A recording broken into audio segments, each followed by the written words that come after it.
ఏమైంది? అగరబత్తీలు నాతో ఇలా ఇలా తది కాలింది. ఎవరు కాల్చిండ్రు? నేనే తాగుతున్నా. ఇందాక అన్నయ్య కాల్చిండన్ను. అన్నయ్య బప్ప దగ్గరలో పెట్టింది అన్నయ్య అగరబత్తీలు. ఏంటివి? అగరబత్తీలు తిన్నవి.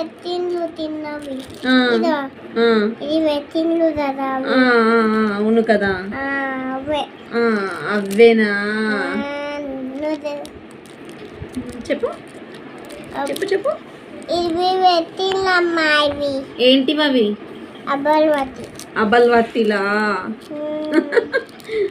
అగ్గి పుల్లలు కూడా పెట్టిందా? అగ్గి పువ్వులు కాదు, అగ్గి పుల్లలే. అబ్బి పుల్లలు. అగ్గి పుల్లలమ్మా అవి. అగ్గి పుల్లలు. అగ్గి పుల్లలు పెట్టిందా? ఏం పెట్టిండు? అగ్గి పువ్వులు. ఇంకేం పెట్టిండు? అగరబత్తీలు. పెద్దదా అవి పెట్టిండు.